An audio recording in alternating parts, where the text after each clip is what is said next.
good afternoon, and welcome to this special Island Stat Sports Talk. I'm your host, Earl Basin, and joining me is the Minister of Sport, Dr. Ernest Peets. And of course, we are a matter of hours away from the arrival of Flora Duffy, Bermuda's first gold medalist at the Olympic Games. And I know, Minister, there's been a lot of stuff going on behind the scenes in preparation for her arrival. We know about the 18th, but the arrival is first, which is tomorrow. How are things shaping up for the arrival of Flora Duffy into Bermuda tomorrow? Yeah, first of all, thank you so much for the invitation. You know, this is my favorite place to hang out to talk about all things sport. As you imagine, as you mentioned, Flora's arriving tomorrow, so we're really excited about that. This is really a big deal. We've been waiting for this day since that historic day in Tokyo.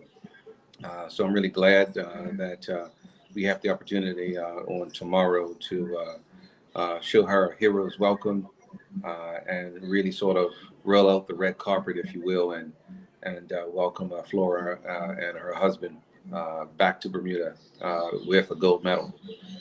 So tomorrow afternoon, there is going to be a small contingent of individuals from the Bermuda Olympic Association, the Triathlon Association, and from the Ministry of Sport at the airport tomorrow to welcome her there. There's going to be some protocols put in place, of course, to assist to get her through the airport as quickly as possible. But I can't say we're not going to miss or skip any of our COVID regulations. So everything's going to be done properly to ensure that the health and safety of her entourage, as well as what happens next, is without compromise. So as soon as she gets her negative test, she will be jumping into a very small motorcade. I believe maybe 4 to 5 vehicles. In front of that vehicle, of course, is going to be the CITV truck, broadcasting the motorcade live, so the rest of us who are not there can sort of join in and watch the motorcade make its way eventually up to cabinet for a presentation and reception with the premier. Pretty much, this will be something similar to what folks would see when the Queen comes to Bermuda. Would you imagine? Yeah, probably not so much with all the pageantry, but with a similar amount of enthusiasm as well as awe as it relates to, you know, this doesn't happen very often. And for us, happening for the very first time. So her and Clarence Hill actually make up a very exclusive club. Clarence, of course, being the first medalist, and Flora being the first gold medalist. And it's been a little over 40 years since we've had a medal come home. So on tomorrow, we certainly want to do our level best to sort of signify that event, you know, and because it needs to feel special and look special.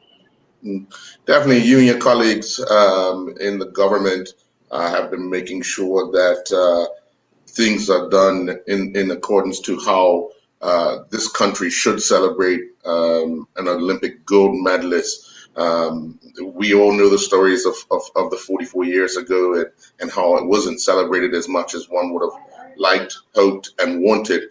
But what do you guys do? What's been the talk around making sure that we don't make a mistake like we did years ago? So first, I think we have to recognize a couple of things. You know, one is, you know, this is a historic event. You know, we're the smallest country in the world to claim a gold medal. I don't know how long that record will stand. It actually only lasted 2 days. What was that? It only lasted 2 days. Only lasted 2 days. Yes. So Smaller I don't country. mind making the record, but even if it only lasted 2 days. So there's another country out there probably feeling just as elated as we are, and so I guess this is a happy occasion for them as well. The other thing that we wanted to realize, you know, is one of the things I was focusing on from the very, very beginning. You know, we certainly wanted this occasion to really be about Flora. As much as possible, this is her time to shine, and we wanted her to have all of the attention and have the spotlight because we think this accomplishment deserves that type of unique attention. Thirdly, of course, we didn't want to celebrate Flora's accomplishment based on what we didn't do for Clarence. Mhm. And so I don't think it's appropriate, to sort of hold back on celebrating Flora's accomplishment based on perhaps, what we didn't do in 1976. And so we kind of approached that situation from that point of view. We had lots of things in plan for this particular week. COVID, of course, really hampered that opportunity to really do what we really wanted to do. Of course, if COVID wasn't so severe, the World Triathlon Relay and Sprint will be happening this week, and we can have a world-class event, perhaps also see Flora shine once more on local soil, celebrate her accomplishment in that event, as well as the gold medal and the holiday all at once. It would have been really a fantastic affair, but unfortunately, the World Triathlon Relay and Sprint were unable to pull off the event, but I've been promised that they're coming back. Okay. Now, obviously, at the cabinet grounds tomorrow, your colleagues, led by the premier, will be, I guess, elated to have to welcome Flora and Dan to the cabinet grounds. But again, you guys have mentioned over and over and over that you have to have all those protocols in place and so forth. So how do we plan that on the grounds ceremony for Flora? Because obviously there's going to be some sort of presentation and speeches of sorts. So what does that plan look like? Yeah, so a large group exemption has been organized to sort of control the events around the motorcade's arrival. So it's a safe key event. It's my understanding that the Premier, of course, will be there for a check presentation, cabinet. I will be there as well. I'm also been made to understand the governor will be there as well. So, this is a really, really significant event. And there will be an opportunity for some very special remarks to be given from the government, acknowledging, the significance of this particular situation that Flora has so wonderfully given to herself, as well as to us by extension. Mm. Now, what about permission to allow members of the general public onto the cabinet grounds? Is that restricted? So it's a large group exemption. So to my knowledge, it's actually by invitation.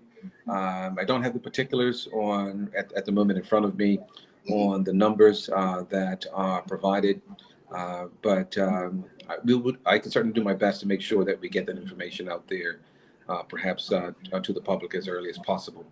I'm pretty sure, of course, the motorcade will draw some attention.